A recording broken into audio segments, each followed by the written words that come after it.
हाय दोस्तों, आपका PM study centre में बहुत बहुत स्वागत है। तो चलिए आज के इस वीडियो में हम आइंस्टीन का प्रकाश वैद्युत समीकरण, जो कि बोर्ड एग्जाम में 3 अंक में पूछा जाता है और यह प्रति वर्ष बोर्ड एग्जाम में पूछा जाता है। यदि आपको विश्वास नहीं होगा तो आप मॉडल पेपर उठाकर देख लीजिएगा, जिसमें कि यह आइंस्टीन का प्रकाश वैद्युत समीकरण 3 अंक में पूछा जाता है। तो चलिए आज के इस वीडियो में हम आइंस्टीन का प्रकाश वैद्युत समीकरण क्या होता है और ये अपना परावैद्युत ये प्रकाश वैद्युत समीकरण कैसे प्रतिपादित किए थे और कैसे इन्होंने बताया था कि प्रकाश वैद्युत समीकरण क्या होता है।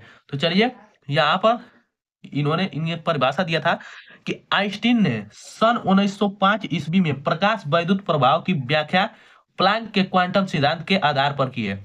आइंस्टीन थे जो सर आइजक आइंस्टीन ने सन 1905 ईस्वी में प्रकाश वैद्युत प्रभाव की व्याख्या प्लैंक के क्वांटम के सिद्धांत पर किए थे। प्लैंक के क्वांटम सिद्धांत के अनुसार प्रकाश छोटे छोटे बंडलों अथवा पैकेटों के रूप में उत्सर्जित होकर तरंग के रूप में संचरित होता है, जिन्हें फोटॉन कहते हैं। तो जो प्लैंक और प्लैंक का जो क्वांटम सिद्धांत है, तो प्लैंक ने अपने सिद्धांत में यह कहा था कि जो प्रकाश होता है वह छोटे छोटे बंडलों अथवा पैकेटों के रूप में उत्सर्जित होकर तरंग के रूप में संचरित होता है, और यह संचरित होता है तो इसे हम फोटॉन कहते हैं। तो जो आइंस्टीन थे सर 1905 ईस्वी में, वो प्लैंक के क्वांटम सिद्धांत पर ही व्याख्या किए थे प्रकाश वैद्युत प्रभाव का। अब जानिए यहाँ पर कि फोटान की ऊर्जा एच न्यू, फोटान की ऊर्जा W बराबर एच न्यू होती है, और जब यह प्रकाश किसी धातु के पृष्ठ पर पड़ता है तो प्रकाश की संपूर्ण ऊर्जा एच न्यू 2 भागों में व्यय होती है।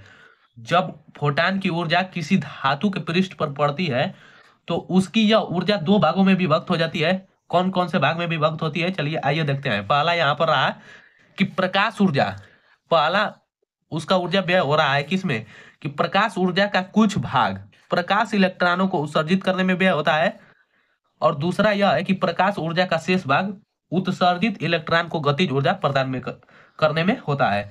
तो जो फोटानों की ऊर्जा होती है वो किसी धातु के पृष्ठ पर पड़ती है तो वह 2 भागों में फोटान की ऊर्जा बढ़ जाती है, व्यय हो जाती है। पहला कि प्रकाश ऊर्जा धातु के पृष्ठ से प्रकाश इलेक्ट्रॉनों को उत्सर्जित करने में व्यय हो जाता है, तथा उस उत्सर्जित इलेक्ट्रॉन को गतिज ऊर्जा प्रदान करने में दूसरा व्यय हो जाता है।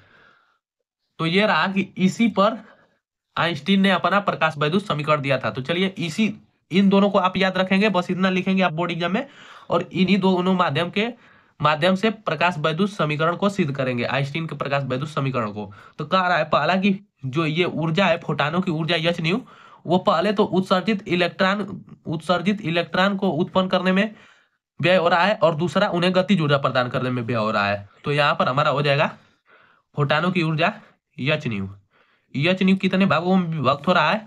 पहला तो ये उत्सर्जित करने में, प्रकाश इलेक्ट्रॉनों को उत्सर्जित करने में, और प्लस इन्हें गतिज ऊर्जा प्रदान करने में, तो W के लिखेंगे।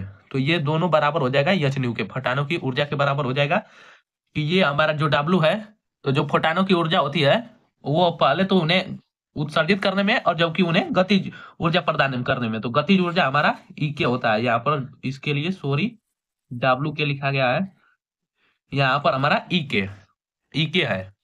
तो अब यहां से हम E के का मान निकालेंगे। E के हमारा है कि उत्सर्जित इलेक्ट्रॉन को गतिज ऊर्जा प्रदान करने में व्यय ऊर्जा, तो E के बराबर निकालेंगे। तो हमारा यहाँ पर W और ये एच न्यू इधर आएगा तो माइनस में हो जाएगा, तो एच न्यू हो गया। अब देखिए ये हमारा जो W है वो हमारा प्रकाश वैद्युत कार्यफलन है, तो इसके बराबर हमारा फॉर्मूला होता है कि जहां ये कैपिटल W बराबर हमारा फॉर्मूला होता है कि एच न्यू नॉट, इतना का प्रयोग हम इसमें करेंगे। तो यहाँ पर हमारा हो जाएगा कि E के बराबर हमारा हो जाएगा H new naught minus H new, ये हो गया। अब दोनों में एच दिखाई दे रहा है तो इनमें से हम एच को कॉमन करेंगे। तो चलिए इनमें से कॉमन कर देते हैं, लेकिन ये जानिए कि ये हमारा न्यू नॉट है, जो ये हमारा देहली आवृत्ति है, और एच हमारा प्लैंक नियतांक है, एच प्लैंक नियतांक, जबकि ये न्यू नॉट हमारा देहली आवृत्ति है। तो इसमें से कॉमन कर लेंगे, तो E के बराबर हमारा हो जाएगा, एच कॉमन कर रहे हैं तो यहाँ पर न्यू नॉट माइनस न्यू हो गया। अब हमें ये समीकरण पता चला, मिला दोनों को हल करने में, तो ये हमारा समीकरण एक ही से हम मान लेते हैं। अब देखिए अब यदि फोटानों का, जो यहाँ पर फोटान है, उनका द्रव्यमान यम एवं अधिकतम वेग यदि भी हो, तब क्या होगा गतिज ऊर्जा। तो देखिए यहाँ पर लिखेंगे, यदि प्रत्येक फोटान, यदि प्रत्येक फोटानों का द्रव्यमान द्रव्यमान यम तथा अधिकतम वेग यहाँ पर लेंगे, अधिकतम वेग को हम मान लेंगे कि अधिकतम वेग हमारा वी मैक्स, अधिकतम वेग वी मैक्स, वी मैक्स से दिखाते हैं, और यदि न्यूनतम वेग रहेगा तो यहाँ पर वी मीन से दर्शाएंगे। हो तो हमारा गतिज ऊर्जा अब क्या हो जाएगा, तो गतिज ऊर्जा बराबर हम जानते हैं कि हमारा गतिज ऊर्जा ई के बराबर हाफ एम बी स्क्वायर होता है। तो हाफ यहाँ पर 2 और ये एम भी स्क्वायर, लेकिन यहाँ पर भी मैक्स है तो भी मैक्स का स्क्वायर हो जाएगा। अब इसे हम मान लेंगे समीकरण 2 मान लिए। अब देखिए, अब समीकरण 1 से चलेंगे और समीकरण 2 से चलेंगे, तो हमारा ई के बराबर यहाँ पर हाफ एम बी स्क्वायर है, तो ई के स्थान पर हाफ एम बी स्क्वायर रख देंगे, तो इससे हमारा एक समीकरण मिल जाएगा। तो चलिए, अब यहाँ पर हमारा समीकरण 1 यहाँ इतना आया था कि ई के बराबर H into nu naught minus nu आया था, इसे हम समीकरण 1 माने थे, जबकि ये हमारा ई के बराबर half M V square M भी मैक्स का स्क्वायर, इसे हम समीकरण 2 माने थे। तो अब समीकरण 1 और 2 से चलेंगे, तो लिखेंगे यहाँ पर समीकरण 1 तथा 2 से, 1 तथा 2 से, समीकरण 1 तथा 2 से चलेंगे तो दोनों ओर बराबर है एलएचएस, तो ये भी आपस में बराबर होगा। तो यहाँ पर लिख देंगे हाफ एम भी मैक्स का स्क्वायर, अब बराबर हमारा यहाँ पर यच कोष्टक में न्यू नॉट माइनस न्यू। यह देखिए, इस प्रकार भी हो सकता है कि यदि ई के का मान यहाँ पर रख देंगे समीकरण 1 में, तो इतना आएगा, या दोनों बराबर है ई के, तो ये आपस में बराबर हो जाएगा। तो अब इसे हम क्या निकालेंगे, हमें निकालना है कि प्रकाश वैद्युत समीकरण क्या होता है, आइंस्टीन का प्रकाश वैद्युत समीकरण क्या होगा। तो अधिकतम वेग के लिए प्रकाश वैद्युत का समीकरण यही होगा, जो कि अब सिद्ध हो चुका है। तो इसे लिख देंगे यहाँ पर, और इसे इस प्रकार ब्रैकेट में बंद कर देंगे। तो यही है हमारा आइंस्टीन का प्रकाश वैद्युत समीकरण, जो कि बहुत ही आसान तरीके से सिद्ध हो गया, और यह बोर्ड एग्जाम में 3 अंक में पूछा जाता है। तो यहाँ पर लिख देंगे नीचे कि यह आइंस्टीन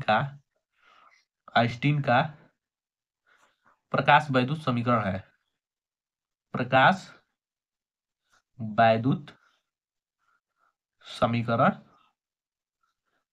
है।